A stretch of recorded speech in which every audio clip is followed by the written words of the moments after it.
Oiê, terapeutas infantis fora da caixinha, tudo bem com vocês? Eu sou a Paulinha, psicoinfantil, psicóloga infantil, especialista em autismo, e no vídeo de hoje eu quero falar com vocês sobre ansiedade. Quais são os principais tipos de ansiedade na infância? Para a gente poder falar sobre isso, eu trouxe aqui o DSM-5. Já tem uma versão que é o DSM-TR, é uma nova versão, revisada e atualizada, mas não mudam muitas coisas, então a gente pode sim usar o DSM-5 como base. Tá bom? Então vamos conversar sobre os tipos de transtorno de ansiedade que temos.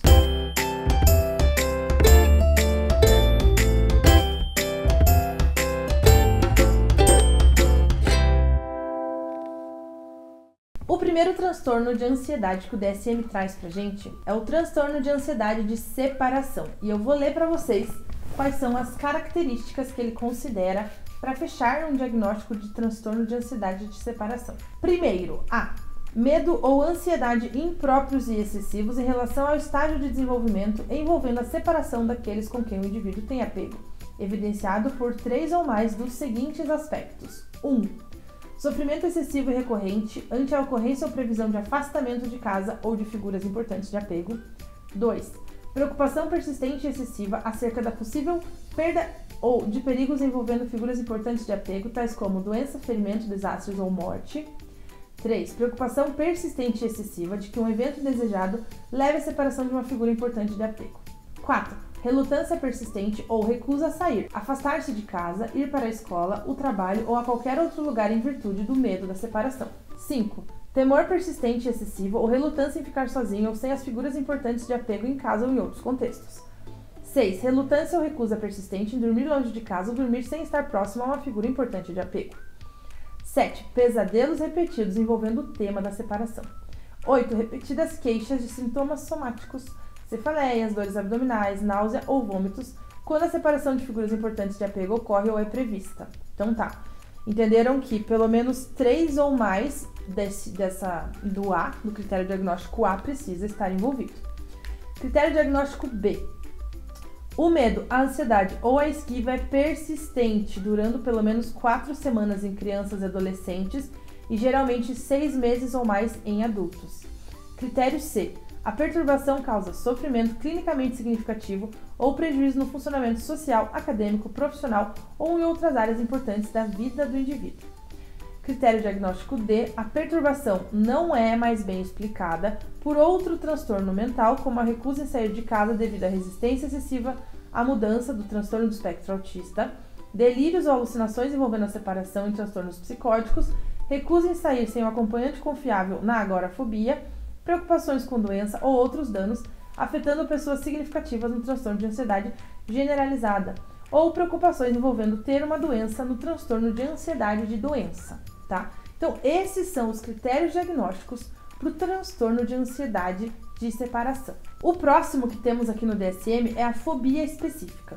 E os critérios diagnósticos envolvem medo ou ansiedade acentuados acerca de um objeto ou situação. Exemplos: voar, alturas, animais, tomar uma injeção, ver sangue. Nota importante: em crianças, o medo ou a ansiedade pode ser expresso por choro, ataques de raiva, imobilidade ou comportamento de agarrar-se. Critério diagnóstico B. O objeto ou situação fóbica quase invariavelmente provoca uma resposta imediata de medo ou ansiedade. Critério diagnóstico C. O objeto ou situação fóbica é ativamente evitado ou suportado com intensa ansiedade ou sofrimento. Critério diagnóstico D. O medo ou ansiedade é desproporcional em relação ao perigo real imposto pelo objeto ou situação específica e ao contexto sociocultural. Critério diagnóstico E. O medo, ansiedade ou esquiva é persistente, geralmente com duração mínima de 6 meses. Critério diagnóstico F. O medo, ansiedade ou esquiva causa sofrimento clinicamente significativo ou prejuízo no funcionamento social, profissional ou em outras áreas importantes da vida do indivíduo. Critério diagnóstico G. A perturbação não é mais bem explicada pelos sintomas de outro transtorno mental, incluindo medo, ansiedade e esquiva de situações associadas a sintomas do tipo pânico ou outros sintomas incapacitantes, como na agorafobia.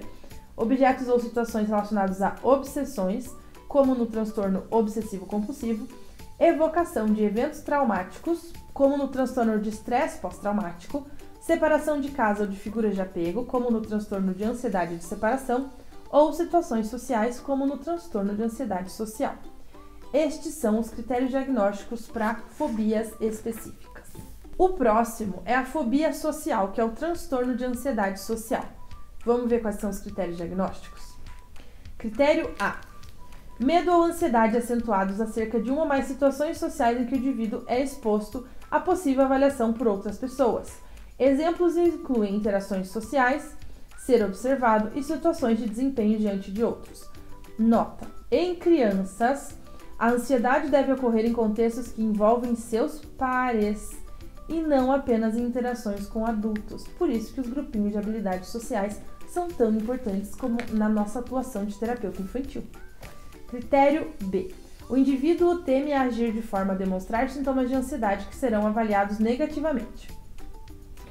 Critério C. As situações sociais quase sempre provocam medo ou ansiedade. Nota importante: em crianças, o medo ou a ansiedade pode ser expresso chorando, com ataques de raiva, imobilidade, comportamento de agarrar-se, encolhendo-se ou fracassando em falar em situações sociais. Critério diagnóstico D. As situações sociais são evitadas ou suportadas com intenso medo ou ansiedade. Critério diagnóstico E. O medo ou ansiedade é desproporcional à ameaça real apresentada pela situação social e o contexto sociocultural. Critério diagnóstico F. O medo, ansiedade ou esquiva é persistente, geralmente durando mais de 6 meses. Critério diagnóstico G. O medo, ansiedade ou esquiva causa sofrimento clinicamente significativo ou prejuízo no funcionamento social, profissional ou em outras áreas importantes para aquele indivíduo. Critério diagnóstico H. O medo, ansiedade ou esquiva não é consequência dos efeitos fisiológicos de uma substância, droga de abuso, medicamento ou de outra condição médica. Critério diagnóstico I. O medo, ansiedade ou esquiva não é mais bem explicado pelos sintomas de outro transtorno mental, como o transtorno de pânico, dismórfico corporal ou do espectro autista. J. Se outra condição médica, exemplo, doença de Parkinson, obesidade, desfiguração por queimaduras ou ferimentos, está presente, o medo, ansiedade ou esquiva é claramente não relacionado ou excessivo. Especificar se for somente de desempenho, uma ansiedade social por desempenho, esse medo estaria restrito à fala ou ao desempenhar em público.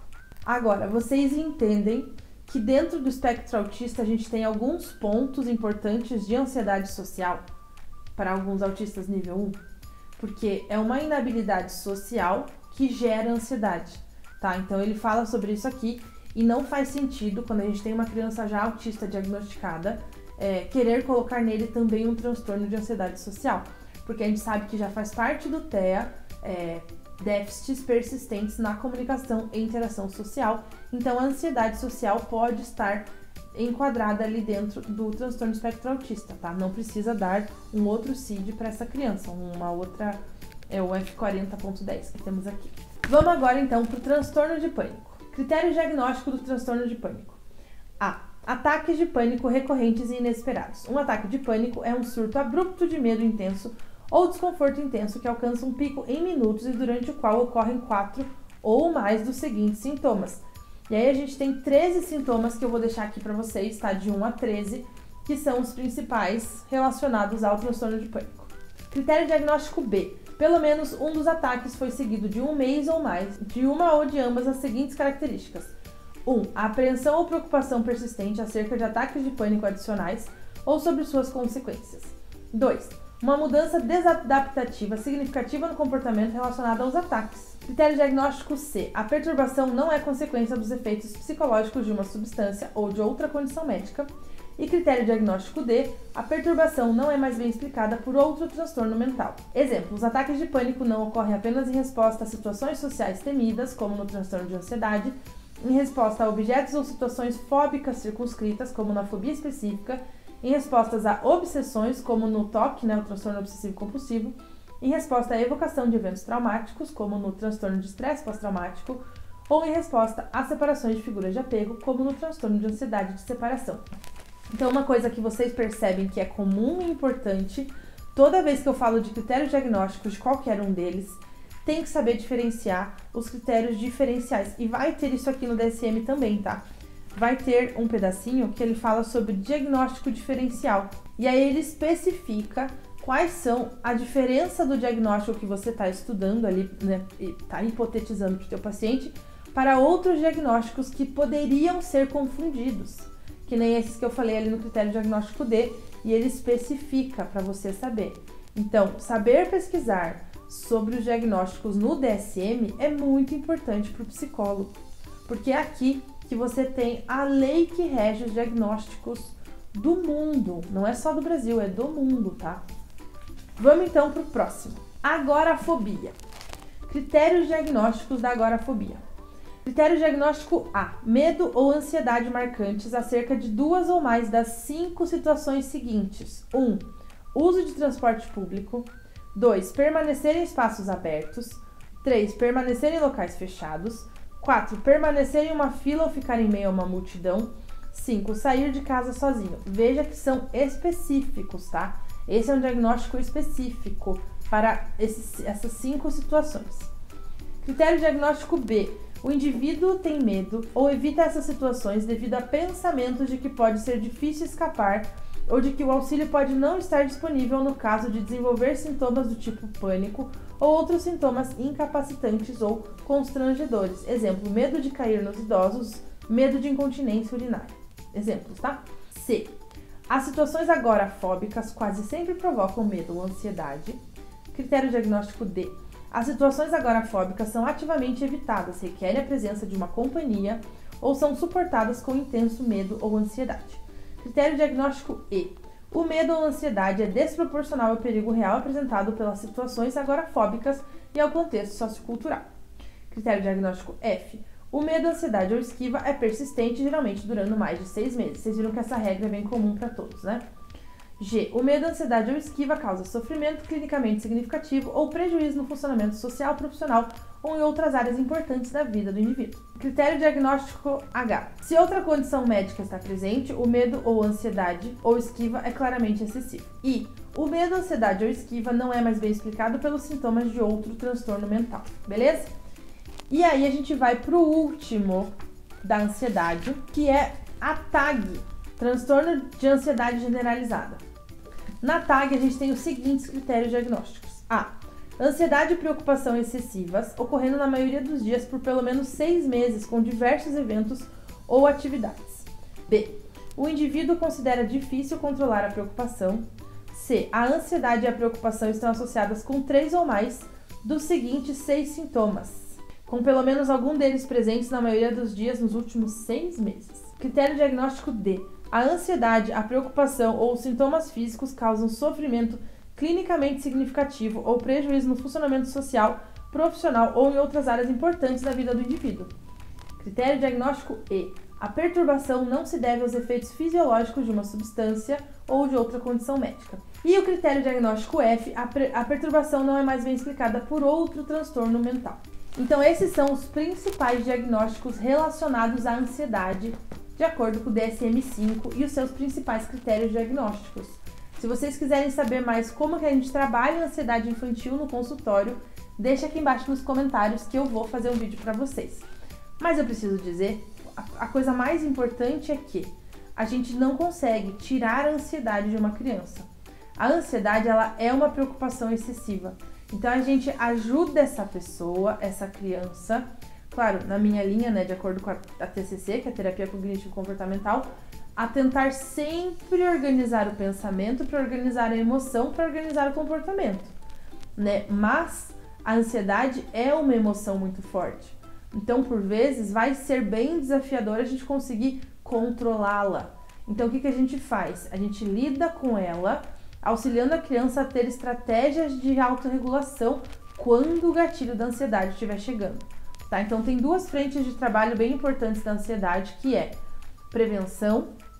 Então, a gente conseguir ler os pequenos sinais do que deixa a pessoa ansiosa e por que ela está ficando ansiosa, quais são os pensamentos que ela pode ter nesse momento antes da crise de ansiedade, antes de estar num nível tão difícil que ela não tem mais o racional, né? Já está no emocional. E quando ela realmente já está no meio da crise, já está no meio daquela ansiedade, respiração, e aí ela tem que saber o que fazer com isso. Porque muitas vezes ela não tem estratégia. Ninguém ensinou ela o que faz quando o coração acelera e ela fica sem ar, e ela tá vermelhinha, ela tá as crianças olhando e ela tá com medo e ela tem aquela sensação, né? Tem que entender qual a sensação, ajudar ela e dar estratégias de autorregulação para esta criança ou adolescente que você trabalha no consultório. Mas se vocês quiserem saber mais sobre essas estratégias, manda aqui nos comentários que eu gravo o vídeo para vocês, tá bom? Um beijo e até o próximo vídeo. Tchau!